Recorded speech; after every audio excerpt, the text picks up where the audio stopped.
So, here we are again with another new car vid, and I'm trying out this lapel mic to see if the audio quality is any better. Apologies if I look super greasy and super sweaty, that's because it's extremely hot today.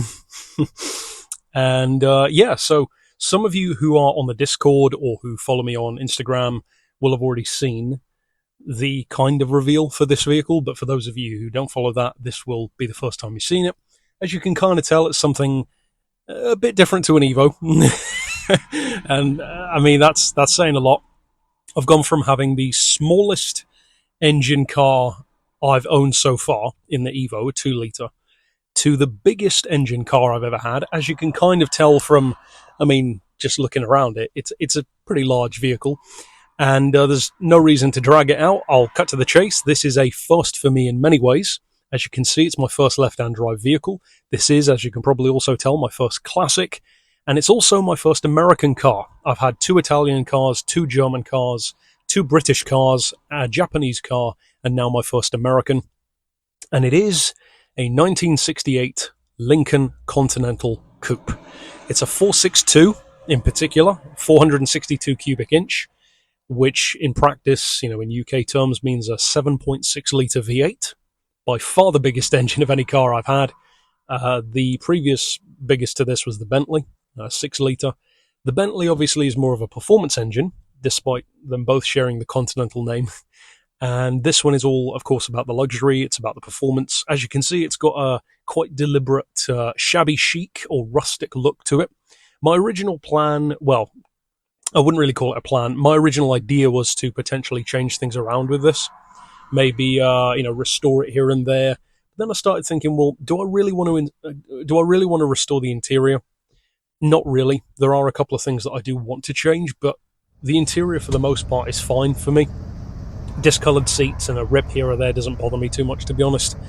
And as far as the bodywork, as you'll have seen from some of the walk-around footage, and I will be doing a more conventional beards and cars video about this as well, as I always do with my cars, but in particular the bonnet and a little bit on the back end, you can see down to the primer on the paint.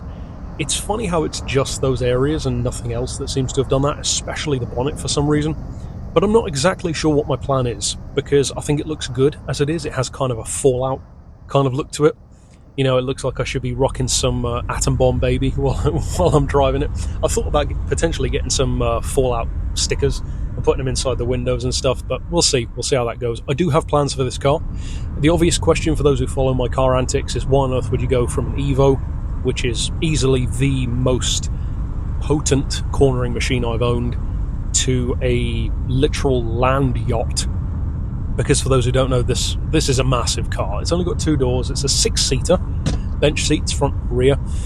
But I've got to say, I already love this more than the Evo. Of course, it doesn't have the same performance, although I will say it's quicker than you might think. This engine, as I said, 7.6 litre V8, naturally aspirated, of course, carburettor. It puts out 340 horsepower, which is pretty good, and a much more impressive and unsurprising, I think it's like 680 newton meters of torque, so about 485 foot-pounds, which is about the same, or maybe about 5 pound-feet more than the Bentley, which I actually think is pretty damn impressive compared to a twin-turbo W12. Obviously, it's the slowest car I've had. The 0 to 60 is, I think, something like 9 seconds. I will say, it actually feels quicker than you'd think. And this car was pretty advanced for its time. I mean, by today's standards, it's super simple, and that's one of my favourite things about it. These were the days where if you had fuel and spark, that was pretty much all you needed. Whereas this does have stuff like electric windows, it has aircon, which I don't really care about. I never use aircon in my cars. But it's fairly simple by today's standards. It's a fairly simple car. It's all just basically a big engine with an armchair on top, which suits me down to a T. Having left-hand drive is a bit weird. Of course, it's the first left-hand car I've owned, not the first left-hand drive car I've driven, though. It's actually the second. For those of you who follow beards and cars, you'll probably remember I reviewed a Dodge Ram SRT10. I didn't like driving that. It was actually quite a disappointment for me. But that wasn't really to do with the left-hand drive. It was more just how the truck drove in general. I like this way more than that. The left-hand drive doesn't bother me at all. I drove this thing over 200 miles home on the motorway, 70 miles an hour.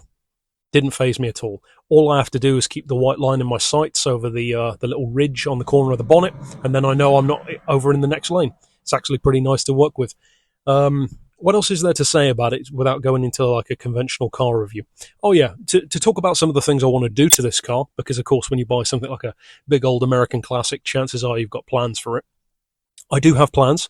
The number one thing I want to do to it, because you'll have probably by this point in the video heard what the car sounds like, is, or maybe I'll keep that for the Beards in Cars video, actually, I'm not sure. But I want to fit this with a couple of glass pack cherry bombs, which you can find a couple of videos of Continentals that have had that on YouTube, and it sounds phenomenal. It already sounds good, but it sounds good in kind of like an old boat kind of way. It's got that kind of sound to it. I want it to be much louder and crucially much deeper, because if I'm running around in a car that does 11 miles per gallon and has a 7.6 litre engine, I want to hear that engine. So that's exactly what I'm going to be focusing on first. Not that expensive. I mean, I found you can buy a couple of cherry bombs for like £57 on a special deal, and it's a universal fit 3-inch cherry bomb, 3-inch diameter. And yeah, I just need to sort out what part of the exhaust is going to be removed and replaced with said cherry bombs. And I need to find a garage that can fit this car in, because having it up on a ramp isn't a problem, but usually maneuvering it into a garage is the issue. Driving it around is not a problem. Parking it sometimes is, because for those curious, this is actually narrower than my Bentley was. The Flying Spur, 3 inches narrower. This is 80 inches wide, which is still pretty wide, but it shows how different cars are in their construction, because like the doors on this aren't as thick as the Bentley, so there's more interior space. In terms of height, nothing special there. I think the Golf is actually a little bit taller, and it's the length really that gets you. It's 18'4" long, 18 feet 4 inches, so it's about a foot longer than the Flying Spur. So it's a very long car. Obviously, the majority of that is the boot and the bonnet. I believe the boot or the trunk is a little bit longer than the bonnet, I think. Kind of Chevy Impala style, which I've always liked that look. I like muscle cars and luxury cars that have a longer boot than a bonnet. I actually prefer that over having a longer bonnet, like some of the later, like the Eldorados and that ended up having. But yeah, I love the look. This is not my favourite Continental era, the 68. I love it. I think it looks fantastic. My favourite has always been the 62, which is the one that you find in the first Matrix movie. And they featured it in Forza as well. I just love the look of that one. But they are a lot more expensive usually. My other favourite classic American is the 59 DeVille or the 59 Buretts with those iconic huge rear fins and seen in the classic pink. But yeah, I love this thing. I love the baby blue. I love the cream interior. I love the quilted leather. I love these little roll-down windows that it has, the electric windows. The electric windows are actually surprisingly quick on this thing as well. And yeah, apart from a couple of minor jobs, like it needs a new electric window motor for the passenger side, there's a company called Rock Autos who sell tons of American classic spares. They source them here in the UK as well in a lot of cases. I looked up the price, new motor's like £25. So it's not even expensive for stuff like this. And yeah, so short-term goal is to get the glass pack exhausts on, fix the window motor. I'll probably replace all 4 motors at the same time for that price, because my driver's side one goes down well enough, but it's a bit sluggish on the way back up. And what else? When it comes to replacing the tyres, I want to put bigger white walls on. So not a bigger tyre, but I want the white wall itself to cover more of the tyre to get that real classy look. And in the long run, I want to potentially put it on air ride, because there's definitely more than enough room in the trunk to put the compressor in. Then it will be a case of running the cables and air lines through the car, replacing, I don't know if it has leaf springs on the back or not, but replacing the existing springs with the airbags. And then I'm not going to be bouncing, this isn't a Snoop Dogg kind of build I'm talking about, but just to be able to slam it to the ground for like car shows and then raise it up to normal height. I've never driven a car with airbags, so I'm not sure if this is correct or not, but I would imagine the airbags would allow you to have a stiffer ride and less body roll, but I could be wrong. I would imagine it would actually improve the handling as well. And obviously you can raise it, although I don't see why I'd ever really do that. But yeah, that's a very expensive upgrade though. You're talking a couple of grand to get air ride fitted. But ultimately that's pretty much it as far as the plans I have. So number one is the exhaust, long-term suspension, and then yeah, we'll see how it goes. I want to get it fully serviced by a specialist, about as local as I can get. I'm not sure how far I'll have to travel for that yet. I want them to essentially do like a mock MOT for it, because obviously it's not, it doesn't require an MOT here in the UK anymore, which for those who don't know is a yearly car check to make sure your car is roadworthy. And yeah, it's tax exempt, so that's saving me £300 a year over the Evo, £600 a year over something like even my Golf R32 would have been, were it not an import. Thankfully, it's a lot cheaper than that.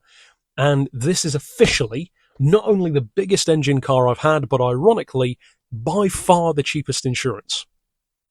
This is £1,300 a year, £1,300 cheaper than the Evo. This is £270 to insure for a year. Insane. Absolutely insane. Obviously, that's a classic policy. It's only up to 3,000 miles, but given that it does 11 to the gallon, I don't think I'd be doing more than 3,000 miles anyway. So the Golf R32 is still my daily driver. I absolutely adore that car. In many ways, the Golf is, to be honest, my favorite car I've ever owned, which is crazy to say, but it really is fantastic. And then, yeah, this is totally different. Like I said, I immediately love this more than the Evo. It's so much more my style.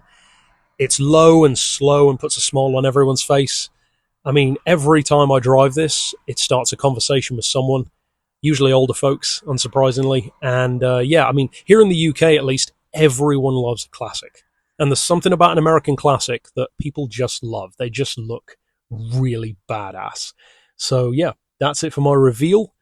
There'll probably be some mixed thoughts on it from some people. I know some of you already on the Discord weren't happy that I got rid of the Evo, but trust me, I mean, the Evo is one of those things where the Evo's never been a hero car of mine, but I would say if you do adore the Mitsubishi Evo, you might want to temper your expectations a bit in terms of actually owning one, because it may be one of those occasions where you don't want to meet your heroes.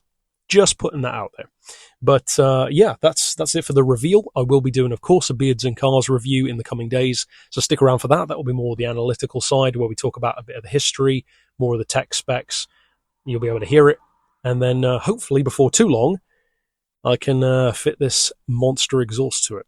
So yeah, so thanks for stopping by. Thanks for checking out the new car reveal. And I'm certainly enjoying it myself. And yeah, we'll see how it goes. Because you know me, I never keep anything for all that long, but who knows? Maybe this will end up being kind of like the Golf and end up being something that I do want to keep. So I'll see you guys next time with more. And for now, as always, thanks for watching.